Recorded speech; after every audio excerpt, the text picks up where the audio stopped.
Bonjour notre chère internaute, bienvenue à votre émission Le Mythe de Nelly Yenge sur votre chaîne préférée, la chaîne idéale, la chaîne qui ne s'enchaîne pas, la chaîne pas comme les autres, une chaîne, en fait je sais pas comment je peux dire ça, donc chaîne les autres cartonnées, il y a une chaîne qui cartonne, babi ou kandi masolo na YouTube, na internet, babi Carrefour des stars chez ya Mimi, elle est malade patronne.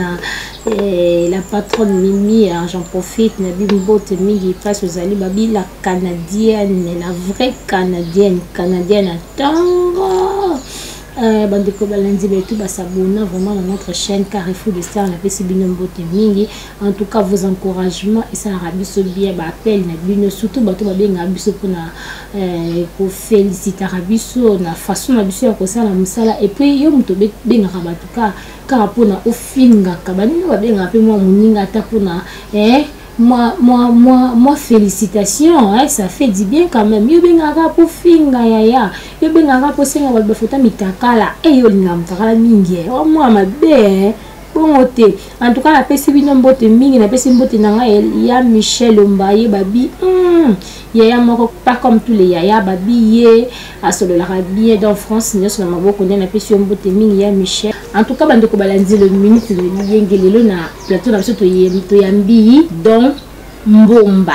En tout cas yende azan invité na biso ya yende to kolobela sujet na biso ya lelo sujet eza est-ce que le sexe par téléphone est une solution pour une relation à distance, hein?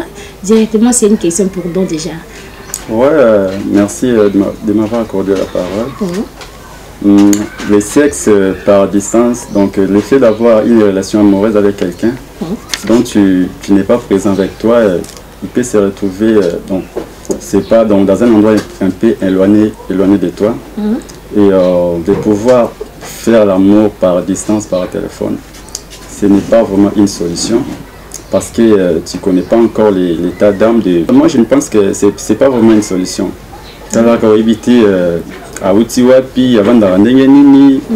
Voilà, donc c'est pas vraiment une solution. En fait, ce qui est relation déjà qui moi c'est à voyager. Maintenant que en fait balinga na rapide balinga na bango mais mobalaza donc bango mi balé moko na bango za na libanda mboka ba kuma na bango relation na bango et katanga te mais va continuer pour ça par téléphone. Bon là vraiment moi je condamne ça et ce n'est pas bon parce que vous étiez ensemble et vous n'êtes pas ensemble.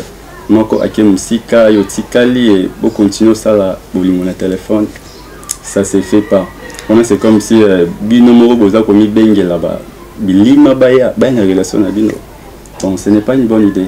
Dans mon arrêtement zara mon bala voyager mais wana yozo le baka poza yote OK non eza malamu te pona yo moni kiza na batu mususu mona ke alinga moi sine mingi mais non moi ça voyager donc akokane ko linga su moi mususu te mais ba commencer na bango ka par téléphone et eza par amour.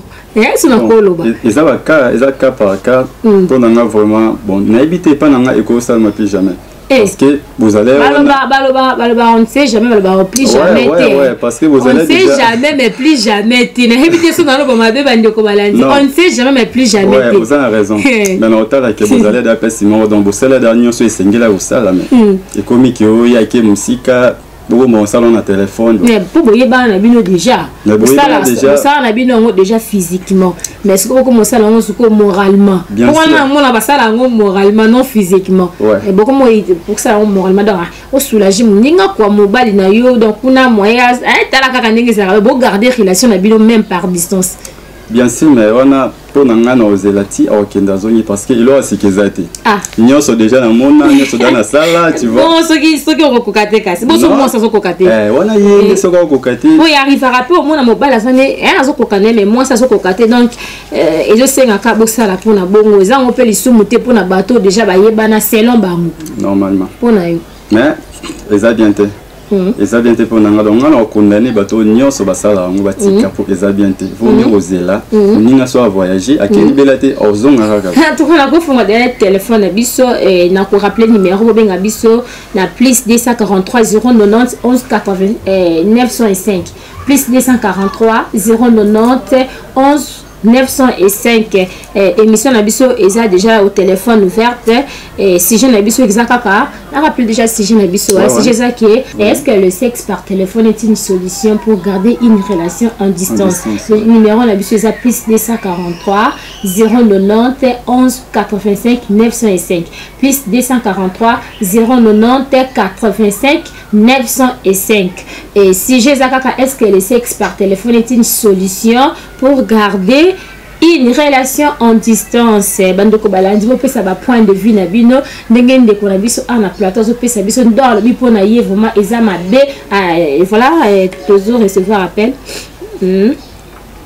babi to pesa ba point de vue na biso ndenge ndeko to pesa ye balobi allô.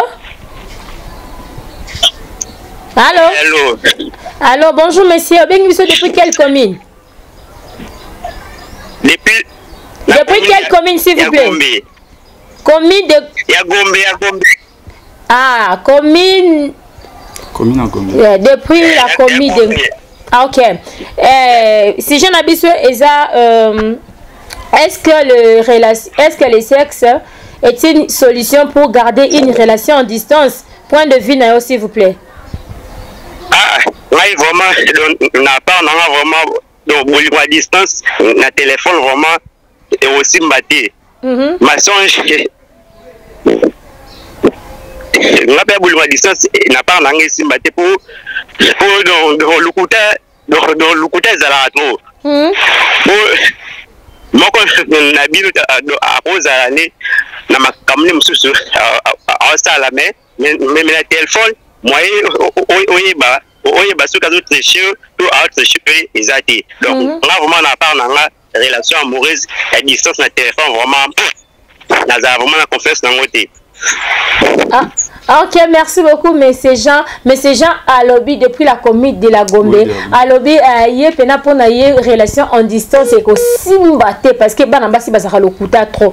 Mais après c'est comme ça comité na siche na biso et na rappelé sujet eza que te non ce qui était pour na kolinga kozalana donc exact que pour kolinga kozalana relation en distance mais ça est-ce que le sexe en distance peut garder une relation donc eza bongo vraiment déjà allô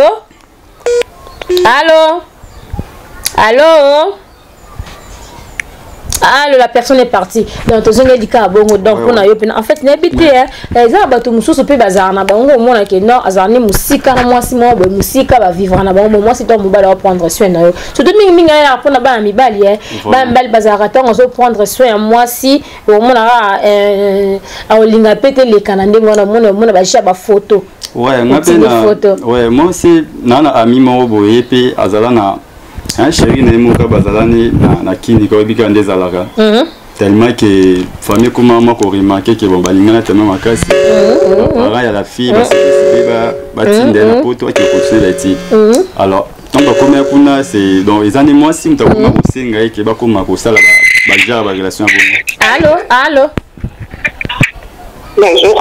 bonjour Boni. Allô bien madame obengi biso depuis quelle commune? Na bengi bino naza libanda mboka. Ah wow, bengi biso depuis libanda mboka. Allô? Na lundi émission na bino na moni ndenge bozo na yoki ndenge bozo lobela sexe par téléphone pour na conserver le couple en distance, c'est ça, une relation à distance, c'est ça? Oui, c'est ça. Ok, donc moi je pense que moyen soit bon pour conserver d'abord une relation à distance. Là, c'est mon opinion. Voilà. Je pense que moyen soit bon pour conserver une relation ou garder une relation à distance si le sexe par téléphone est le seul moyen oyo batou ba ko trouver que pour garder relation à bango à distance. Je trouve que c'est normal. Mais cela va aussi dans le sens que quel intérêt batou ba dans un couple. Okay. Parce que je pense que ceux qui batou ba dans un projet, le sexe est kozala kaka seul objet oyo bango ba ko passer temps na bango te. OK? Mais voyons voir texte et ça m'a bêté que ça par téléphone. Donc pour yo eza sexe eza na mabete ko ça par téléphone même ndenge to tinda na ba photo ya sexy ba photo ni comme ça donc eza na mabete pour na ko garder une relation à distance. Maman Carrefour de Star eza na mabete vraiment eza mabete. Oh eza mabena ndeni po otindeli mobali na yo otindeli mutu na yo siko mabeni no saliwana. Vraiment. Kotinda photo sexy.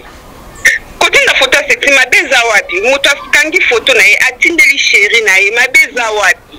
Omoni en plein 21e siècle, photo mona makambu autrement. OK? En plein 21e siècle, photo mona makambu autrement, tu accepter oyo koya, tu accepter oyo zozala, oyo zosalama, OK? Ce qui arrive et comme Akamade, tango ba photo na bino et se trouver sur internet. Voilà le problème. Voilà le problème. Voilà les problèmes. Maintenant, totinda na ba photo en tout cas ils ont mutute wana. Donc bomba. Batinda na ba photo mutu azala raté. Alors, est-ce que vous êtes là madame? Oui, je suis là, je vous écoute. Donc, totinda na ba photo mutu azala raté. Est-ce que le problème est comme rapasi ba photo et se retrouve dans les réseaux sociaux. Voilà, yango tozo le belon. Est-ce que yango ande pesa solution car après on garder une relation?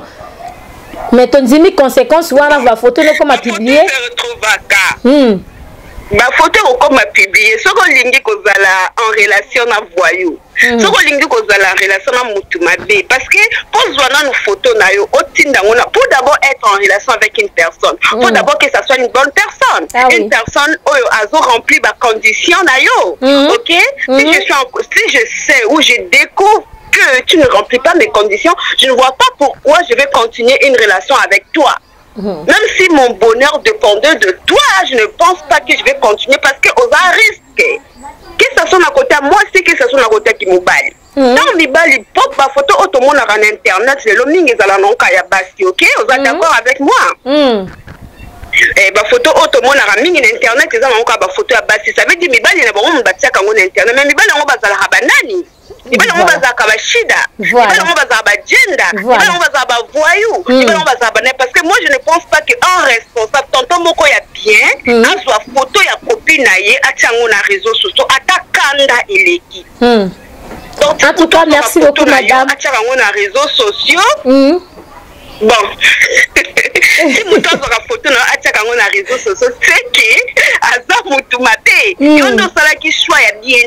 Donc, la jeune fille, on a fait sa conseil, qu'on a la relation à distance, on a gardé la relation, les sous-moïsa, mais voyons voir aux gens la relation, on a nani. En tout cas, merci beaucoup.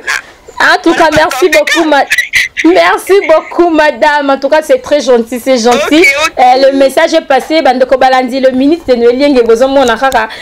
Mouta Otsobenga biso eza en dehors. Aboui pour que ça mboko ngo côté azali ya lobby eza nango mabete. Eza kaka bo lukana ninde okozana na relation ngo en distance. Moutou pe akoyi ko ça la sexe par téléphone, akoyi kotinda na photo sexy comme ça par téléphone mais boye bakaka nde mobali nini ngo yo sala makambo. Pour naïe moutou à responsable allô tout ça appelle déjà allô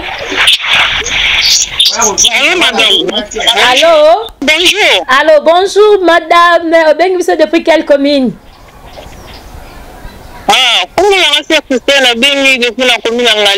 Depuis la commune d'Ngalema voilà si je n'habite eza est-ce que le sexe par téléphone c'est une solution pour garder une relation à distance? Bon, après, si je vous dis, sexe, c'est qu'on n'a jamais une assurance ou une solution. Est-ce que sexe, c'est assurance, c'est assurance. Ce qui fait que le bon ligne, c'est moi, c'est qu'il y a en distance, qu'il y en a ligne pour un délai de sexe. Ce qui faut en mettre, c'est dans une route de tout cas ta relation. C'est parce que la relation, relation est surveillée. Le seul chose dans la première position, c'est qu'il y a l'assurance pour la relation mentionne jamais. Donc pour yo ndenge ba mbali mususu bazaka mobali en fait c'est mobali na yo moko mais azana voyage à Monique non photo to comme aka ko sala ngo par téléphone poto lingana déjà tout ça déjà monstre na mobile donc pour yo okobuya mobile o lingaka kaka po a sengio biloko na téléphone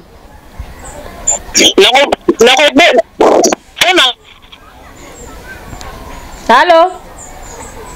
Allô, je pense que la personne est partie. Donc, tout ça, na émission. Allô?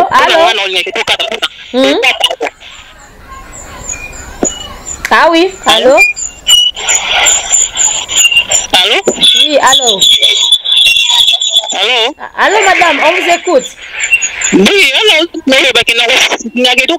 parce que on a comme pour aventure. On est pour assurer la sécurité. Pour cette cause assurance ko d'ici ko tambola ko la yebite. Yo assurance ne wato to sala awa. Pour la Christelle nga to kata relation. Merci beaucoup, madame. Allô? Merci beaucoup, madame. Donc, madame Christa Lobi, depuis la commune d'Engaliema, Albi, y est pour naïe ba ta relation parce que Aïbi Pene Mobile na tambola kunate. Et donc, makambo ba sexe par téléphone, en tout cas, y est à cause la montée ba ta relation. En tout cas, toujours rappeler encore notre numéro plus 243 090 11 85 905 plus 243 090 85 905 voilà ils ont numéro na biso benga biso pour na couper ça point de vue na yo bande ko balanzi le minute na ligne ezaka rande wana sexe par téléphone eza mabeto eza malamu est-ce que yango ne ko sala ki garder une relation en distance mobala voyage ki na mikili ya poto so ti mobala ko za pe azane pe ka na poto te et biso biso to kazaka ko te na poto nde boko sa makambo non mobala ko za pe na ba Congo WhatsApp nga nazarane partout bobala koza pa na ba Congo tellement que bolingana kuna pe na mutu te abi bon on a commencé à par téléphone et nani mama wa benga soli banda mboka mama bengi aya lobi pona ye donc encourager na yango donc relation par téléphone sexe par téléphone eza nango mabete eza eza façon moko eza moyen moko akoyi ko garder relation ina mobile na ye mais à condition que mobile lo ça na makambo na azala responsable pour yango voilà yango mona ka kibokomi na ba réseaux sociaux se retrouve moi ka makambo to basa na batinda na rato mona raté mais comment ka publier na réseaux sociaux surtout bino ba boza mitema mate bino pe bosala yango parfois parce que mais ça un peu rare mona ki photo ya moi mobile mutakala na publier na Facebook na internet na ba réseaux sociaux non parce que moi si ça mi exposé mais ba mi ba pe eza nango et ça ba rare bon bien sûr que zara mais ça mais aime so po botinda na rabino mbale mais moi ça ko sala biso basi to zara vraiment tek au sala loko la bana mibali plus nde ba sala ba bloko na bande ko balandi toujours rappeler encore si je na biso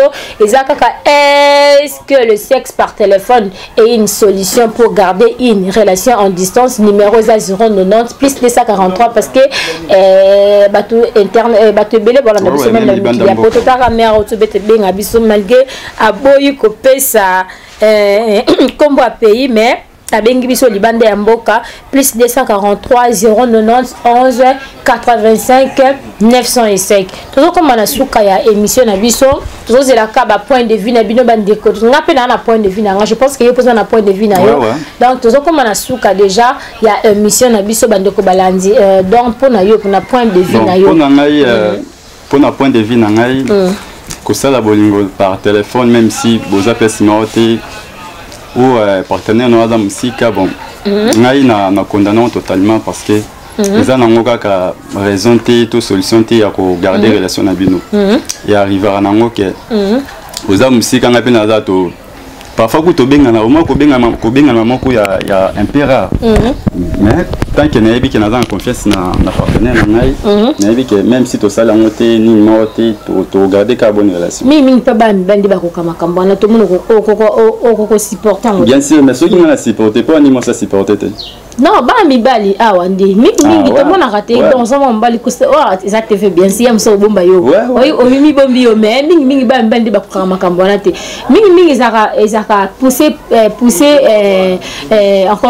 comment je peux dire ça ils aura bandi ba pousser ka ba fille tu vois am so moi si idée on a pour to faire kambana ça qui n'ont été loin de là mais mobile tellement prendre ka suena ye mobile tellement prendre ka en charge et pour monika ay mobile na ngaso na tiki boye em susu kuna talaka ba fille kuna ko tricher dans na tika kaka vous comprendre donc mingi idée ne uta pena mingi ndé pas ba mi bani donc étant que un homme ce qui moi conseil ezali pour na ko pesa bandi ko na biso basala makambo donc conseil zara batika bo garder ka bonne confiance parce que si vous en confiance dans moi si notre embal na même si tout la personne même si accueilli congé de donc voyage même na niveau musala même si on se voit plus to bien na té confiance ezalaka au ça ninga mabete normalement na ba publication pas parce que ça inutile et routine na photo sexy.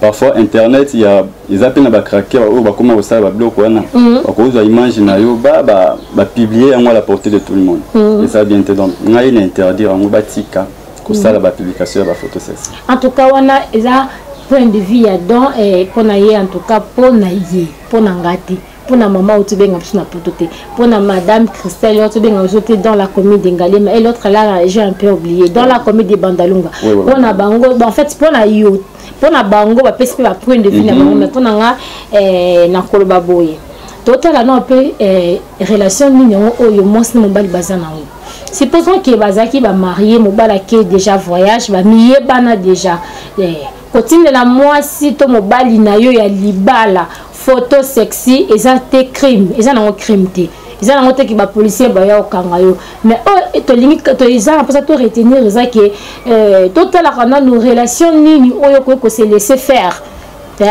na relation ni relation oza que mutu bokuta na été na vie bo moi na été na vie bokuta na réseaux sociaux à cause il y a $100 $50 yo atindi yo osala n'importe quoi et puis on dit na yo otindi non na facilité tu vois donc on monique ba fille disons comment que ba diaspora ba comment ba ki ba fille à Congo bazalaka légère ba raté que ba onde bazwaka ba fille na faiblesse cité na bango so moi si ana faiblesse ya moins $50 $100 otindi ye asali kambona e mususu ye moko vraiment so to songi pena en soi akokotika ko sali kambande ngwana te donc mais asala ngo quand même supo azwa quelque chose na poche na yo donc on a condamné ba fille wana na koloba ke likaba bon pour ça là on a évité on ne sait jamais mais likamba faut ça photo la relation ni bosa on a mutu au de la photo ce qui azam mobali na yo ki bobalana wana je n'en disconfie pas tu vois donc ce que mobali na yo ki bobalana vraiment tous les deux familles boyebani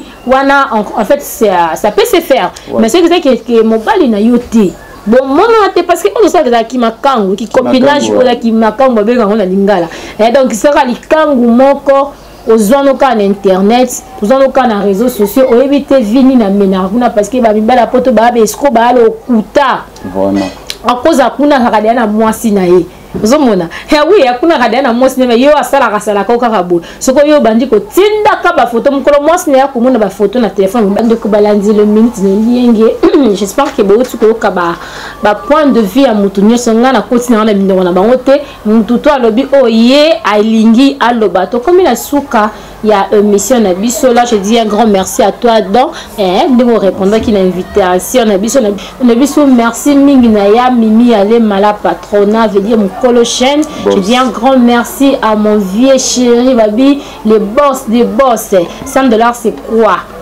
il y a $100 et le retenir et que tellement d'ailleurs côté sanga western donc on a dit na te na tongo na mina so côté ya côté que ça ça ota méga mon vieux Michel Lombaye babi France tout na maboko na yo babo ya basambo ça mutu mo fait na souhaiter joyeux anniversaire mais na baté pas kabarati en tout cas na lo bata kabarati à cause sanga na $100 donc na ninga na lo balanga joyeux anniversaire mais joyeux anniversaire na l'inconnu donc komba mutu na to comme na suka ya émission na biso to mona ni bongo à la prochaine numéro.